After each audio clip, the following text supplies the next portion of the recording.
দেশ নেত্রী Begum Khaleda Zia minibar football টুর্নামেন্টের আজকের এই আয়োজনের সভাপতি। আপনাদের সকলকে দেশ নেত্রী বেগম খালেদা জিয়া, আগামী রাষ্ট্রনায়ক তারেক রহমান, বাংলাদেশ জাতীয় যুবদল ফুলগাজী উপজেলা শাখার পক্ষ থেকে সংগ্রামী শুভেচ্ছা অভিনন্দন জানাই। প্রিয় উপস্থিতি, আসলে আজকের এই মঞ্চে আমরা বক্তব্য দিয়ে সমাবেশ করতে চাই না, আমরা খেলা উপভোগ করতে এসেছি। সহযোদ্ধা ফখরুদ্দিন পাটোয়ারি বক্তব্য দিয়েছে একটি বিশেষ শ্রেণীর বিরুদ্ধে, সে বিষয়ে আর বলতে চাই না, অনেক বলেছি। একটা কথা বিভিন্ন জায়গায় বলেছি, যা যে যেমন কর্ম করেছে সে তেমন কর্মফল ভোগ করতেছে। আমরা কারোর উপর প্রতিশোধ নিই নাই, আমরা কারো কাছে কোনো প্রতিবাদ করি নাই। প্রতিশোধ এমন ভাবে নেওয়া হয়েছে, স্বয়ং উপরালা থেকে সময় এমন ভাবে প্রতিশোধ দিয়েছে, আজকে সে বিষয় আর বলার অপেক্ষা রাখে না। একটি কথা শুধু বলতে চাই, আজকে 5 আগস্টের পর থেকে বাংলাদেশে সকল কিছু বৈষম্যবিরোধী ছাত্র জনতা আন্দোলনের যেভাবে বাংলাদেশের মাঝে বাংলাদেশের কাঠামো উন্নয়নের একটি পরিবর্তন এসেছে, তেমনি ভাবে সারা বাংলাদেশের খেলার মাধ্যমে একটি পরিবর্তন এসেছে। আপনারা জানেন, আমাদের প্রিয় নেতা বাংলাদেশ জাতীয় দলের ভারপ্রাপ্ত চেয়ারম্যান, আগামী রাষ্ট্রনায়ক জননেতা জনাব তারেক রহমান বলেছে, বাংলাদেশের সকল ছাত্র যুব সমাজকে ক্রীড়ামোদী এবং সংস্কৃতি প্রিয় করতে হবে।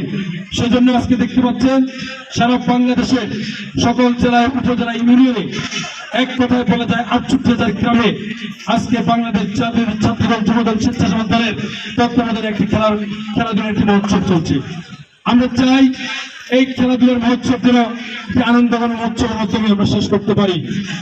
আজকের বাংলাদেশ যে পর্যায়ে গিয়েছিল, সেখান থেকে খেলাধুলা এবং সঠিক গণতন্ত্র চর্চার মাধ্যমে আমরা একটি নতুন বাংলাদেশে ফিরে যেতে চাই। আমরা দেখেছি নতুন বাংলাদেশে ফিরে যাওয়ার প্রাক্কালে দেশি বিদেশে অনেক আন্তর্জাতিক ষড়যন্ত্র হচ্ছে। এজন্য আমাদের ছাত্র যুবকদেরকে, সকল খেলোয়াড়দেরকে, দেশপ্রেমী সকলকে আমরা আজকের এই খেলার মঞ্চ থেকে অনুরোধ করবো, বাংলাদেশের মানুষের বহুদিনের প্রত্যাশা একটি বহুদলীয় গণতন্ত্র। বাংলাদেশের মানুষের প্রত্যাশা অবাধ, সুষ্ঠু, নিরপেক্ষ একটি অংশগ্রহণমূলক নির্বাচন। আমরা খেলাধুলার মাধ্যমে, আমরা আমাদের সংস্কৃতির মাধ্যমে বাঙালি বাংলাদেশীয় জাতীয়তাবাদ ঐতিহ্য সংরক্ষণের সাথে আমাদেরকে মনে রাখতে হবে, দেশ নেত্রী বেগম খালেদা জিয়া, আগামী রাষ্ট্রনায়ক তারেক রহমান গণতন্ত্র পুনরুদ্ধার, অবাধ, সুষ্ঠু, নিরপেক্ষ একটি অংশগ্রহণ নির্বাচনের জন্য যে কোনো ধরনের কর্মসূচি দিবে, আমরা সেখানে থাকবো। প্রিয় নেতৃবৃন্দ, প্রিয় ছাত্র দল নেতৃবৃন্দ, আপনাদেরকে একটি কথা বলতে চাই, আজকের এই উদ্বোধন অনুষ্ঠানে আমরা একটু সাদামাটা আমরা নিজেরাই করেছি। আমরা আশা করব, আমি ব্যক্তিগতভাবে ফুলগাজী জেলা বিএনপির আহ্বায়ক, সিনিয়র যুগ্ম আহ্বায়ক, সদস্য সচিব সহ আপনাদেরকে কথা দিচ্ছি, যেহেতু দেশ নেত্রী বেগম খালেদা জিয়ার নামে এই টুর্নামেন্ট, যেহেতু এই টুর্নামেন্ট ফুলগাজীর মহিলা কলেজ, দেশ নেত্রী বেগম খালেদা জিয়ার নামে মহিলা কলেজ এবং পাইলট গার্লস মহিলা মাঠে আমরা অনুষ্ঠিত করতে যাচ্ছি, এই টুর্নামেন্টের ফাইনাল খেলায় একটি বিশেষ বড় ধরনের অতিথি আমরা নিয়ে আসবো ইনশাল্লাহ। যে অতিথিকে নিয়ে আমরা গর্ব করতে পারি। আর সাথে সাথে আজকের এই টুর্নামেন্টে দাঁড়িয়ে আমি মহান আল্লাহর কাছে দোয়া করি, সকলের নিকট দোয়া চাই।